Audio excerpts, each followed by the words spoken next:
سلامونه افغانانو ورونو، تاسو ته معلومات دی چې په پکتیکا په خوست کې زلزله راغلې، ډېر زیات تلفات او ډېر زیات کورونه ویجاړ شوي دي او ډېر زیات شهیدان دي. افغانانو ورونو، دا زما میسج ښه واورئ او دا مخکې شیر کړئ. زما د نن لایو مقصد دا دی چې موږ او تاسې خو کومکونه کوو. الحمدلله په لکاونه په میلیونهاو ډالر د افغانستان سره کومک کیږي، روانې دي او دا سلسله داسې روانه ده. خو خدای نه خاصه داسې کار ونشي لکه 20 کاله چې موږ د دنیا نه خارج نه پیسې رالې او افغانستان پې جوړ نه شو، یو څو زورواکو یا جنګسالارانو جب ته واچولې. زما میسج دا نه دی چې زه په چا شک کوم، خو زه په غټو غټو کسانو باندې دا غږ کوم. اولنی زموږ او ستاسې اتل د قهرمان د وطن اصلي بچی د احمدشاه ابدالي نوسی راشد خان باندې دا غږ کوم. په نورو غټو غټو سرمایهدار خلکو باندې دا غږ کوم. په خیریه ټولنې چې څومره دي په دې ټولو غږ کوم. ګورئ، یوازې خبره دا نه ده چې یوازې ګنې خبره دا ده چې د ګېډې مسله ده. د ګېډې مسله ده، یو دوه کمبلې موږ وړلو یا د غوړو لوټه وړلو، بس قصه ختمه شي. ځکه د دغه خلکو کورونه وران شوي. نو مطلب مې دا دی، د دې لایف زما مقصد دا دی چې افغانان ورونو چې پیسې امداد کېږي او الحمدلله افغانان اوس ویښ شوي دي، په خپل وطن باندې زړه سوځي، خو دغه خلک کورونه نه لري. نو موږ د راشد خان نه یا د نور خیریه ټولنو نه یا د غټو غټو سرمایهدارو نه دغه کو چې دغه راشد خان یا نور دغه شانې کسان په تماس کې والي او ټول سره راغونډ شي چې کم خلکو کورونه نه دي، کم از کم یو دوه وطاقه کورونه خو ورته واچئ که نه. دا خو په میلیونهاو روپۍ دي، زه یم راغونډوم، ته یم راغونډې، بل یم راغونډئ، چې مهربانه او روانې دي پیسې وطن ته روانې دي. ښه خبره ده چې خیرات د خلکو سره کومک وشي، مګر راځئ چې موږ او تاسې یو بنیادي کار وکړو. راځئ چې موږ او تاسې یو اساسي کار وکړو. ګورئ، په 2015 کې دلته په پاکستان کې زلزله راله، ډېره زیاته تباهي وکړه، مګر په هغه زلزلې نه وروسته بیا دلته په خارج کې چې پاکستانیانو پیسې راغونډې کړي، لاړه کشمیر او د منطقې ډېرې والې وي، لاړه هلته هغه خلکو ته چې د چا کورونه وران شوي، دوه وطاقه کورونه یې ورته واچول. نو خبره دا ده چې اوس به موږ او تاسې ورځو، وریجې به م وړو، د ډوډۍ به م وړو، کمبل به م وړو، خو دغه خلک به بیا دا کورونه به ورته څوک جوړوي؟ دغه خو کورونه ویجاړ شوي دي، دوی خو در په در شوي دي. نو د دې لپاره یو مضبوط یونټي پکار ده. تاسې ته وایم خیریه ټولنه والا، زه تاسې ته وایم چې تاسو کومکونه کوئ، لږ د دماغو نه کار والی ده. زما مطلب دا نه دی چې څنګه خدای نه خاصه تاسو وایم چې کومک مه کوئ، کومک وکئ، مګر کومک داسې کومک وکړئ چې دغه خلکو بنیادي کار وشي، دغه خلکو سره داسې مرسته وشي چې هغه د هغې په آینده د بچیانو په دغه شي. ګوره، د یو فامیل 9 کسان شهیدان شوي، د یو فامیل 18 کسان شهیدان شوي، کورونه نشته دی، کوټې نشته دی. زموږ او ستاسې غریب خلکو بېګاره د ډوډۍ دره کې نه لګي، نو هغه به بیا ځان ته کوټه په چشي اچوي، به ځان ته ضرورت دیوال د چشي نه راچاپېروي. نو د دې په وجه باندې زما په راشد خان، په نورو سرمایهدارو خلکو، په خیریه ټولنو، په دې ټولو د په کلکه غوښتنه دا ده،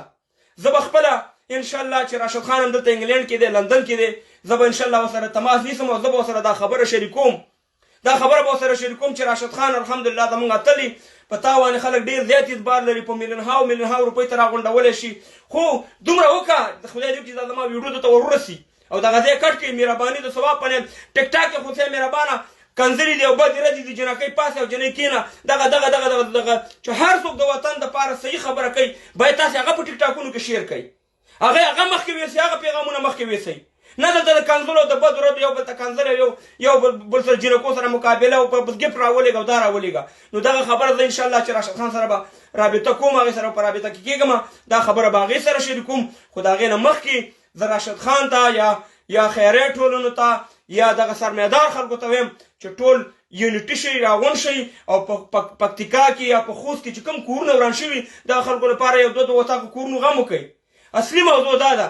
هسې نه چې داسې وشي چې 20 کاله په میلیونهاو ډالر راله او روسیه مهربانه یو 15 یا 2 غلو په جب کې واچول، روسیه مهربانه نه وطن جوړ شو، نه موږ د بدبختیانو نه خلاص شو. نو دا خو بیا موږ او تاسې که بیا هغه دغه خبره چې یو ځل مې غولې خدای دې تا وویل چې بیا مې غولې خدای دې ما وویل، بیا موږ خدای والي وو.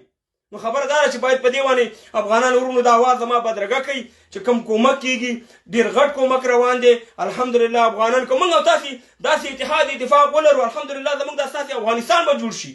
دا افغانستان به الحمدلله جوړ شي او دا کوم مشکل کار نه دی که موږ او تاسې د یو بل ته لاس ورکړو لکه نن هم چې یو بل ته لاس ورکړی ډېر کور ودان د هغه خلکو نه چې زموږ افغانستان سره کومک کړی که هغه د شاید افریدي غږ دی موږ ورته مننه ترې کوو که هغه د عمران خان غږ وي که هغه د انډیا والا پنډی غږ وي که هغه د ویسټ انډیز والا وي که د هر یو د وطن خلکو زموږ د وطن دپاره د خیر کار کړی رضوان زموږ اتل پښتون مننه درنه کوو چې تا د افغانستان د خپل ورونو سره د خپل افغانانو سره د خپل د پلار نیکه وطن سره مرسته وکړه تا نه مننه کوو الله تعالی یې تا ته ډېر عمر درکړي ستا انسانیت ستا اخلاق او ستا دغه ته زموږ سلام دی خو دغه تعمیري کار کې باید او تاسې موږ او تاسې افغانانو برخه والو او د دغه خلکو دپاره د ګوره جمع را روان دی په ژمي کې به دا خلک شپې چېرته کوي دی به په ډاګه باندې په تانبانو کې به شپې کوي نو خبره دا ده چې دغه معامله ده دغه ورونو تاسو سره مې شریکه کړه تاسې دا زما غږ بدرګه کوي که زما خبرې غلطې بالکل تاسې په معنی وکړئ تاسې یو چېرته غلط لګي خو زه درته د تجربې نه ویم چې کله په 2015 کې په پاکستان کې زلزله وشوه دلته کشمیریان راجمع شو پیسې جمع کړي لاړ هغه خلکو ته په 1.5 کې 1400 کور یې ورته واچول دومره ما تعداد نه دی معلوم اګزیکټلی چې څومره تعداد دی خو دومره کورونه یې ورته واچول هغه خلکو ورور هغه دا ډوډۍ یا د چڼو لوبیا یا د غوړو لوټه یا کمبل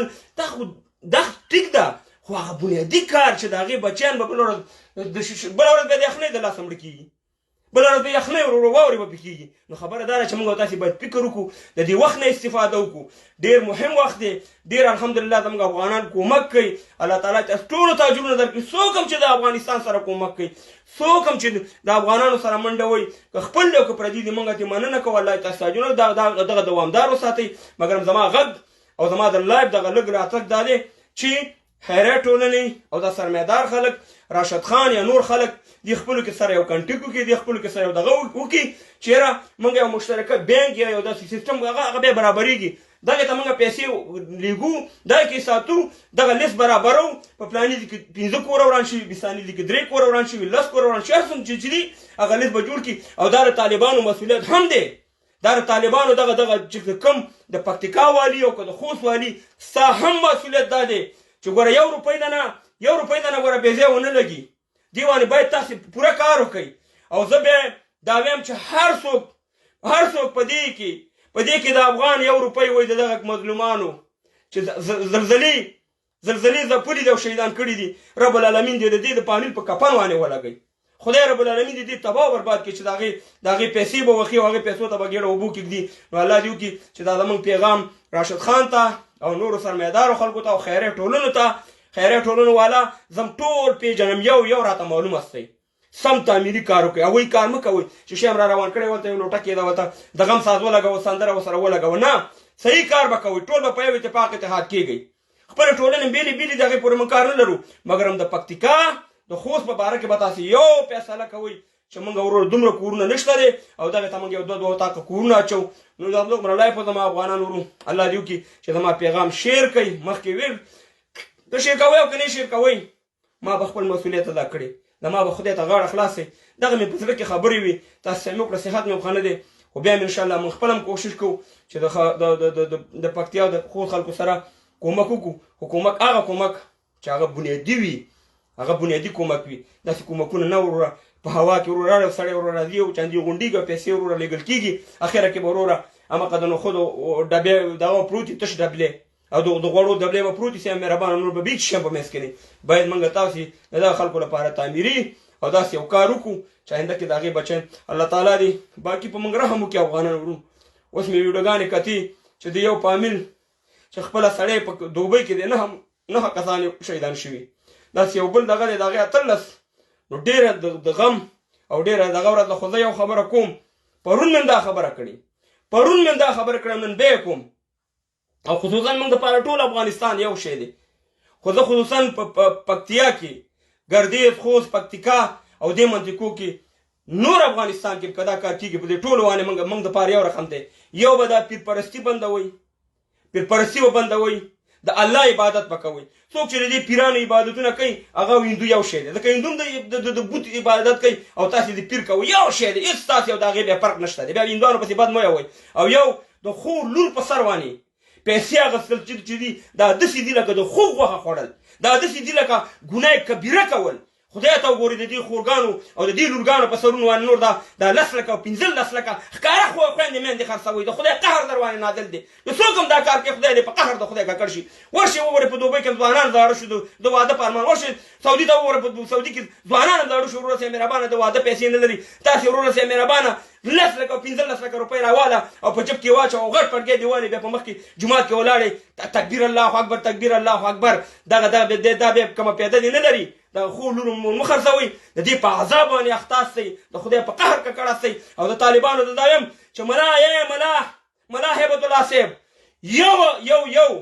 یو فرمان جاری کا چې چا د خو لور په سر باندې 1 روپۍ واغسته، 1 روپۍ دا ور نه دی ښکاره خرڅول دي لکه غوا میخه چې خرڅوي. هغه سړی به 15 کاله قید وي، 15 کاله. او هغه سړی بالکل د هغه کلي نه وباسي چې بیا آینده کې بل سړی د خور لور په سر باندې پیسې ونی. که هغه د افغانستان په هر حصه کې څوک د خور لور په سر پیسې الي، د دنیا ټول نعمتونه دې په هغه ونی. هغه بې غیرته دی، د هغې نه بې غیرته سړی نشته چې د خور لور پیسو ته لاس نیسي. نو همدغومره زما لایپو په الله سپارم ښه شېبې ولرئ. موږ د سرې ورونو د خو د پکتیکا انشاءالله موږ به خپل کومک هم کوو، خپله منډه تړلی به هم وو. خو موږ به تاسو ته هغه کار غواړو چې ستاسې د بچیانو دپاره آینده دپاره ښه. په الله سپارم دا ویډیو مخکې شیر کړئ او چې راشد خان ته او نور ملګرو ته ورسي چې زما په دې خبره سوچ وکړي.